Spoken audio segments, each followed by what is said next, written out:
आइसा ने peoples literature festival का आयोजन किया समता उत्सव के नाम से। यहाँ पे prominent historian S Irfan Habib अपनी बात रख रहे हैं। तो हम देखते हैं कि पीछे से एक कूड़ेदान में पानी डालकर उन पे फेंका जाता है। उसके बाद लगातार उस इवेंट में पथराव होता है। तो बौखलाहट तो 12 तारीख से शुरू थी। सब हो रहा है, पुलिस है, सीआरपीएफ है, यूनिवर्सिटी के गार्ड्स हैं। मतलब शाम को तो जब मैं रपट लिखाने जाती हूँ तो there is literally a mob जिसने रेप थ्रेट से लेकर क्या नहीं किया है, तो उन लोगों का भी नाम है। बातें ऐसी नहीं होती ना कि आपके साथ खाली हो तो आप इस लड़ाई में आएंगे।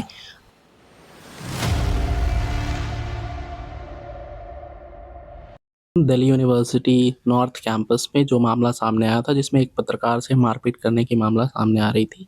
हमने आपको शॉर्ट वीडियो के माध्यम से वो सारी चीज़ें बताया भी था, लेकिन हमने उसमें जब पूरे तरह से एनालाइज किया और रिसर्च किया तो हमने पाया कि उसमें कोई एक पक्ष नहीं है। तो पहला पक्ष पत्रकार रुचि का था, उनसे संपर्क साधने का प्रयास किया, लेकिन हमारा संपर्क हो नहीं पाया।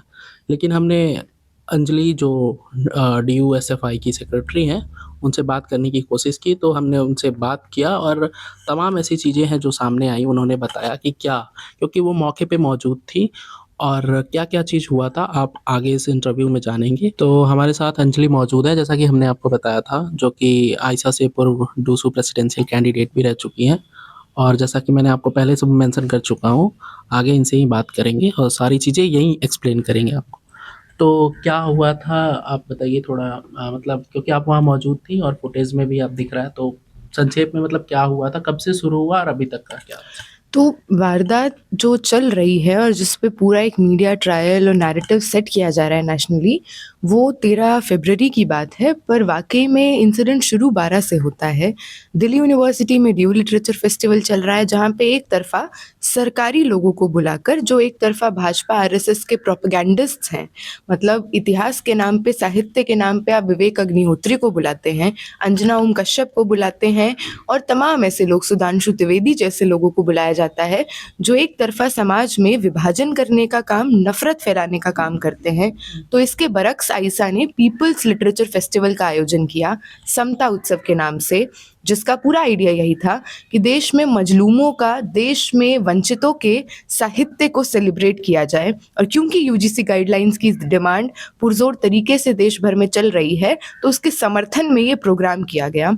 उसके पहले ही सेशन में, जिसका टॉपिक था caste and Indian society and universities, वहाँ पे prominent historian S Irfan Habib अपनी बात रख रहे हैं। वो इसी चीज़ पे बात कर रहे हैं जो आरएसएस का पूरा प्रोजेक्ट है, हिस्ट्री के डिस्टॉर्शन का। और बात रखते रखते हम देखते हैं कि पीछे से एक कूड़ेदान में पानी डालकर उन पे फेंका जाता है।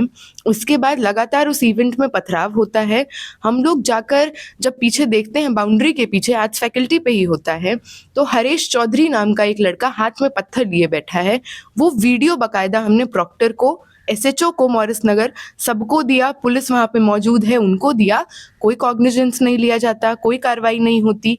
तो बौखलाहट तो 12 तारीख से शुरू थी। 13 को हम लोग देश भर में वंचित अधिकार दिवस के तर्ज पर यूजीसी के प्रोटेस्ट हो रहे होते हैं 100 से ज़्यादा सेंटर्स में। दिल्ली में आर्ट्स फैकल्टी पे भी होता है, मैं खुद भी शामिल होती हूँ, और बहुत पीसफुल तरीके से the protest is going on. Side में हम लोग देखते हैं कि 2-3 लोग हैं जो बार बार इस प्रोटेस्ट को एक नेगेटिव कॉनोटेशन में दिखा पाएं, इसलिए इंटरप्ट करते हैं। कभी ये लोग कहते हैं कि ब्राह्मणों के खिलाफ यहाँ पे सभा चल रही है, कभी ये लोग कहते हैं कि हायर कास्ट या अपर कास्ट के जो लोग हैं उनको जूते चप्पल मारने की बात हो रही है। जब हमने बार बार कन्फ्रंट किया कि ऐसा कुछ नहीं हो रहा है, स्पीकर्स हैं, शांतिपूर्ण तरीके से अपनी बात रख रहे हैं, और हम लोगों ने बहुत स्ट्रैटेजिकली एक टैक्टिक्स अपनाया कि ये लोग आएंगे, जानबूझ के आएंगे, इंस्टिगेट करेंगे, हेकल करेंगे, हमें इसमें नहीं पड़ना। तो 4-5 बार इनके ये अटेम्प्ट्स फेल होते हैं। प्रोग्राम इज कंटिन्यूइंग पीसफुली, फिर चल रहा है।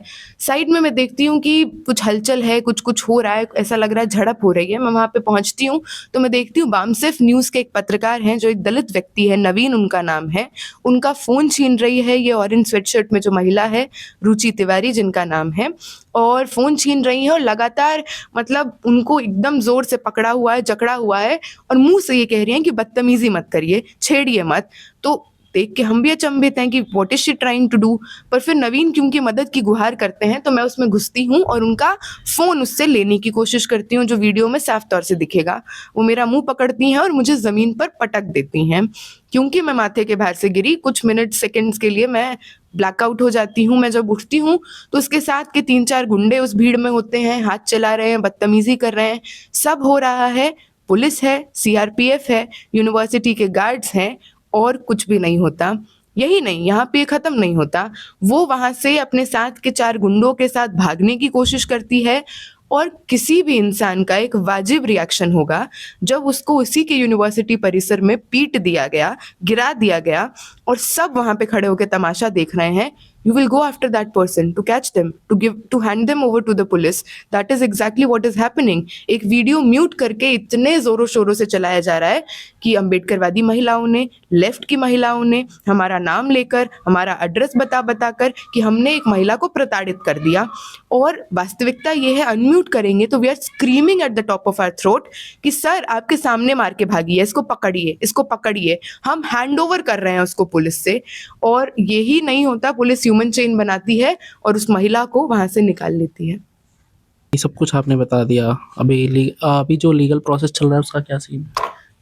लीगल प्रोसेस में यही है, अभी दोनों तरफ से एफआईआर है, और क्योंकि असॉल्ट है, और मतलब शाम को तो जब मैं रपट लिखाने जाती हूँ तो there is literally a mob जिसने रेप थ्रेट से लेकर क्या नहीं किया है, तो उन लोगों का भी नाम है। और दोनों तरफ से एफआईआर की गई है, और उधर से जो मनगढ़ंत कहानी है वो तो आपको भी पता होगा। एफआईआर की बहुत बाकी डिटेल शायद मैं क्योंकि साझा नहीं कर सकती, तो बतौर डूसू का इलेक्शन भी कॉन्टेस्ट कर चुकी हैं और एक मतलब अच्छा खासा समय आप डीयू के अंदर और दिल्ली में बिता चुकी हैं, बहुत सारे लोग से भी मिलती होंगी। तो मतलब आप एज अ इंडिविजुअल लेवल पे और लोगों से बात करने के बाद, जैसा कि यूजीसी रेगुलेशन आया कि हाँ एक्ट होना चाहिए, इतने सारे मामले हो चुके थे यूनिवर्सिटी तमाम जगह जिसमें रोहित वेमुला और ऐसे केसेस, तो आपने इंडिविजुअल लेवल पे या आपने किसी को ऐसे देखा है या आपकी जानकारी में जो मतलब आँख से कहते हैं ना जो देखा हुआ, तो इंडिविजुअली कभी डिस्क्रिमिनेट फील करना या तो इलेक्शन कैंपेन के टाइम या कभी क्लासरूम्स के टाइम आपने कभी ऐसा? देखिए, मतलब इंडिविजुअली खाली बातें ऐसी नहीं होती ना कि आपके साथ खाली हो तो आप इस लड़ाई में आएंगे। आप इस यूनिवर्सिटी तक आ पाए, देश में कितने लोग हैं जो यहाँ तक आ पाते हैं। मेरे तो गांव से मैं पहली लड़की हूँ, बीए करने यहाँ पे आ पाई। एमए तो बहुत दूर तक मेरा पूरा खानदान, पूरा गांव शायद इमेजिन भी ना करता हो। तो उसके बाद आप एक बड़ी जिम्मेदारी भी लेकर आते हैं अपने कंधों पे कि आप आखिरी ना हो, है ना। और आज पूरी कोशिश यही है यहाँ पे। मैं आपको 1.5 साल पहले का इंसिडेंट बताती हूँ, इसमें हम लोग आज तक लड़ रहे हैं। शहीद भगत सिंह कॉलेज का एक दलित छात्र, उसको वहाँ का प्रिंसिपल अरुण कुमार अत्री अपने कैबिन में बुलाता है, जाति सूचक गालियाँ देता है, मारपीट करता है। हम लोग 1.5 साल से लड़ रहे हैं। SC/ST एक्ट के तहत मुकदमा दर्ज नहीं हुआ है। लॉकडाउन की बात है, मेरे ऑनलाइन एग्जाम्स तब होते थे और मैं तब 3rd ईयर में थी। तो हम देखते हैं कि किस तरह से नीलम करके एक प्रोफेसर थी लक्ष्मीबाई कॉलेज में, वहाँ की प्रिंसिपल उनको थप्पड़ मार देती हैं मीटिंग में। क्यों? क्योंकि वो मार्जिनलाइज कास्ट से थी। लगातार आपको इस तरह के इंसिडेंट्स दिखेंगे। रितु सिंह दौलत राम कॉलेज में पढ़ा रही थी, दलित महिला प्रोफेसर, उनकी जाति के नाम पर उनको निकाल दिया गया। बहुत सालों से पढ़ा रही थी, इतने साल तक कंपैटिबल थी, इतने साल तक उनके पास क्रेडेंशियल्स थे। एकदम से जब आपको ऊपर से ऑर्डर आया कि अपने लोगों को आपको अपॉइंट करना है, तो वही व्यक्ति जो 4 साल से 3 साल से पढ़ा रहा है, अब उसके पास क्रेडेंशियल नहीं है, वो क्वालिफाइड नहीं है। खाली इसकी बात नहीं है, आप देखिए आज नई शिक्षा नीति लागू है हमारी यूनिवर्सिटी में। एक तरफ आपको कूड़ा कोर्स पढ़ाया जाएगा, हिस्ट्री, पॉलिटिकल साइंस, इकोनॉमिक्स पढ़ने आए, योगा, स्वच्छ भारत, फिट इंडिया पढ़ाया जाएगा। उधर उसके बरक्स 45% नंबर टीचर्स के हाथ में है। हम जब बीए में थे, हमारा इंटरनल 25 मार्क्स का होता था, आप लोगों का 70 नंबर का होता है। They are sitting in due as professors, और आज खुले तौर से लोगों को इंटरनल में फेल कर दिया जा रहा है।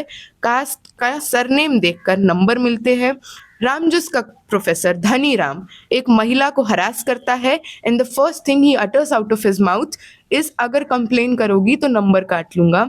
तो ये बात खाली इसकी नहीं है कि आप खुद ने क्या झेला, एक सिस्टमिक तरीके से कास्ट बेस्ड इनइक्वालिटी, डिस्क्रिमिनेशन को लीगलाइज किया जा रहा है। सबसे पहला लीगलाइज करने का स्टेज है CUET। एक बड़े लेवल पे उसका फॉर्म भर पाना भी किसके पास इतना लैपटॉप है, वाईफाई है, स्मार्टफोन है, साइबर कैफे में जाके भरवा भी लेंगे और गलती से फॉर्म भर के एंट्रेंस दे भी देंगे, तो एंट्रेंस की तैयारी के लिए एक टाइम तक ये जो होता था कोचिंग, नीट के लिए है, अलग अलग तरह से जेई मेंस के लिए है, आज तो सीयूईटी आपको करना है तो आप कोचिंग लीजिए। कोचिंग कौन ले पाएगा? एक सर्टेन क्लास का व्यक्ति, एक सर्टेन कास्ट का व्यक्ति, क्योंकि मार्जिनलाइज्ड कास्ट भी तो सोशली और इकोनॉमिकली बहुत मार्जिनलाइज्ड है, बहुत बहुत ज़्यादा डेविस्टेटिंग हालत है, तो वो कोचिंग ले नहीं पाएंगे। सबसे पहला धक्का आपने दिया एंट्री गेट पे, उसके बाद यूनिवर्सिटी में स्टूडेंट आ जाएगा। जातिवाद खाली पायल ताड़वी, दर्शन सोलंकी और रोहित वेमुला की तरह जान ले लेना नहीं है। आप एक दूसरे से कैसे बात करते हैं, किन शब्दों का प्रयोग करते हैं, एक दूसरे से बात करते हुए किसी को नीचा दिखाना है तो हम कास्ट स्लर का इस्तेमाल करते हैं डेरोगेटरी टर्म के रूप में। आज भी कमेंट सेक्शन आप जाकर देखिए, जिस तरह से ऐसे शब्दों का प्रयोग किया जाता है, जाति सूचक है, उन लोगों को लगता है ये बोल देना किसी को नीचा दिखाना है। उसके बाद मेस में आप कैसे बैठते हैं, आपका एक स्पेसिफिक कास्ट का ग्रुप कैसे बन जाता है, कहने के लिए हम सब भाई भाई, हम सब बराबर हैं, लेकिन ठाकुरों का ग्रुप, ब्राह्मणों का ग्रुप, राजपूतों का ग्रुप, और ये असर्ट करना कि अरे मेरा तो दोस्त SC ST है और मैं तो उसके साथ खाना खा लेता हूँ। अरे एहसान करते हो, ये तो मानवता है। ये बताना मात्र ही जातिवाद का प्रमाण है कि when you are saying कि you are able to sit with them, eat with them, you are showing your casteism। 2012 की गाइडलाइंस में डिस्क्रिमिनेशन का डेफिनेशन बेटर था। हम तो कह रहे हैं एवरीडे वायलेंस, स्ट्रक्चरल वायलेंस, जिस तरह के शब्दों का प्रयोग होता है, इंस्टीट्यूशनल मर्डर, इवन सेंसिटाइजेशन करना होगा, क्योंकि देश से वही लोग आते हैं, समाज के कोने कोने से, उनकी कोई गलती नहीं है, बट समाज में वो जहर है जो वो लेके आते हैं, हम सीख के आते हैं। तो यूनिवर्सिटी में पहले दिन अगर रैगिंग नहीं करना है और एंटी रैगिंग फॉर्म भराया जाता है, क्या जेंडर के लिए, क्या कास्ट के लिए सेंसिटाइजेशन नहीं हो सकता कि इस तरह के शब्दों का प्रयोग नहीं करना है? तो बात ये भी नहीं है कि यूजीसी गाइडलाइंस लागू हो जाएंगी तो उसी दिन सब ठीक हो जाएगा। हमारी यूनिवर्सिटीज में इक्वल अपॉर्चुनिटी सेल रहे, SC ST सेल रहे, इवन महिलाओं के लिए इंटरनल कंप्लेंट्स कमिटी है, लेकिन जितना उनको खोखला कर दिया जाता है। आपको नहीं पता होगा आपके कॉलेज का कौन रिप्रेजेंटेटिव है, आपको नहीं पता होगा इनके चुनाव कब होते हैं, आपको नहीं पता होगा कि इनमें क्या कंप्लेन आती है, क्या रिड्रेसल होता है, सही में जस्टिस मिलता है कि नहीं। मैं IP से ग्रेजुएट हूँ। IP में 2 साल पहले फेस्ट में हरासमेंट होता है।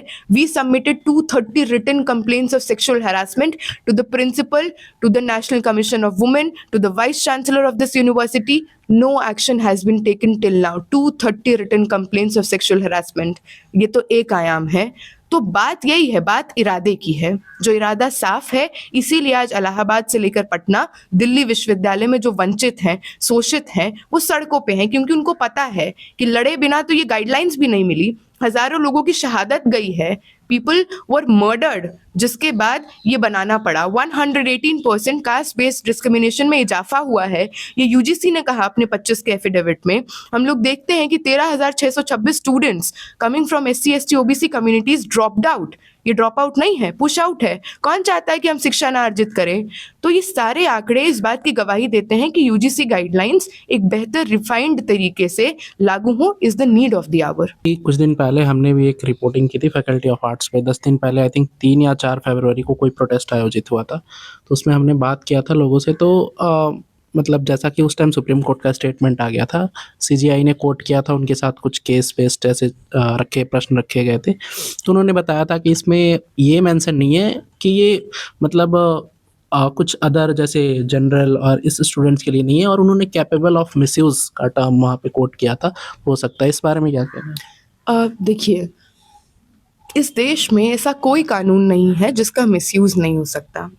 मर्डर के कानून का हो सकता है। ऐतिहासिक रूप से महिलाओं ने जब अपने साथ शोषण को आर्टिकुलेट किया, चाहे वो रेप हो, चाहे वो किसी भी तरह से हरासमेंट हो, डाउरी हो, तो कहा गया कैरेक्टर खराब है। महिलाएं आज डाइवोर्स के लिए भी फाइल करती हैं तो कहा जाता है झूठा केस है, पैसा झांसना चाहती हैं। तो आप देखेंगे तो ऐसा कोई कानून नहीं है जिसका मिसयूज नहीं हो सकता। पर क्या वो जो हायरार्की में नीचे हैं, जिनको शोषण किया जाता है और जिसके प्रमाण हैं, आए दिन हिंसाओं के प्रमाण हैं, मतलब किसी राजस्थान के जालौर में 2022 में 7 बरस के बच्चे को मार दिया जाता है क्योंकि ब्राह्मण टीचर के मटके से पानी पी लेता है, 3 साल पहले की बात है पर आए दिन होता है। मध्य प्रदेश में आदिवासी के मुँह पे पेशाब कर दिया जाता है, ये सोच के कि मतलब दमन करना तो बाप की बपौती है ना? ये तो जन्मसिद्ध अधिकार है। तो ये चीज़ें हमारे सामने हैं जो दिल दहलाने वाली चीज़ें हैं।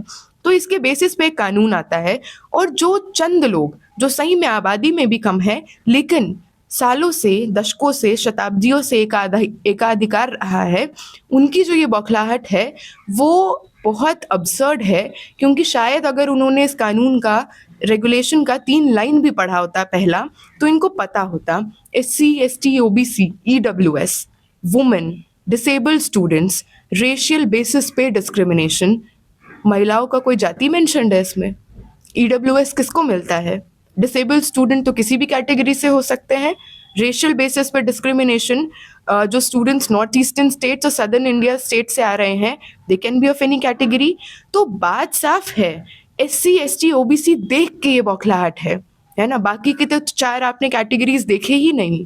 और उसमें एक ये भी चीज़ कोट किया था, जैसा कि मैं आपको बीच में इंटरप्ट किया, वो कि सेपरेट हॉस्टल्स बनाने के लिए बात आ रही थी। तो उसमें कहा जा रहा है कि हम एक कास्ट जैसे प्रथा से हट रहे हैं और आप उसी तरफ ले जा रहे हैं, तो ये सेपरेट हॉस्टल्स बनाने की क्या नीड है? ऐसा भी उन्होंने उसमें मेंशन किया था सीजीआई। देखिए, सेपरेट हॉस्टल्स की बात से तो मैं बहुत उस तरह से इत्तेफाक नहीं रखती, पर क्योंकि ये भी समझती हूँ कि शायद जिस तरह से हॉस्टल्स में सीट वहाँ पे किसको मिलेगा, शायद ये डिमांड उससे निकल के आती हो। पर मुझे तो लगता है कि ऐसा समाज हो जहाँ एक हॉस्टल में लोग रह पाएँ, ये हिम्मत दी जाए साथियों को, इवन जिनके साथ डिस्क्रिमिनेशन हो रहा है ऐतिहासिक रूप से।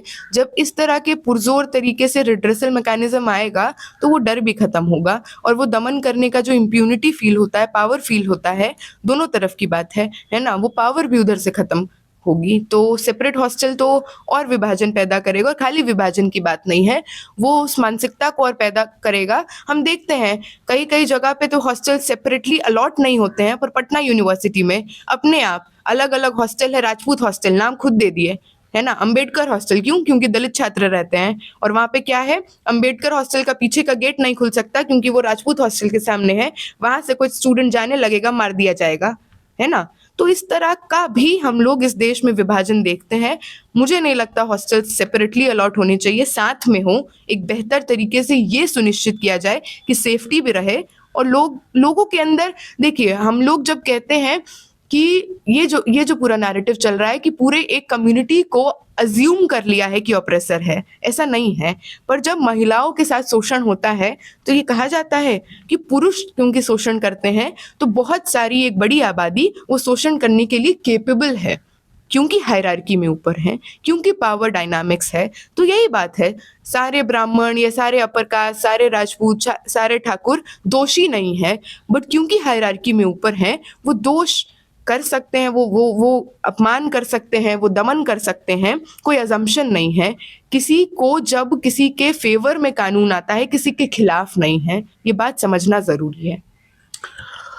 तो आपने सुना अंजलि को, जो कि डूसू से पूर्व एसएफआई से प्रेसिडेंशियल कैंडिडेट भी थी, और सारा व्यू पॉइंट इन्होंने अपना दिया और समझाया यूजीसी कानून की ज़रूरत क्या है, और जो सुप्रीम कोर्ट ने स्टेटमेंट दिया था कि कैसे मिसयूज़ हो सकता है, इन्होंने अपना व्यू पॉइंट उस पे भी दिया। और हाल फिलहाल में जो दिल्ली विश्वविद्यालय के उत्तरी कैंपस में पत्रकार के साथ मारपीट और ऐसे तमाम घटना सामने आ रहा था, उसके बारे में ही पूरा क्लैरिफिकेशन दिया है।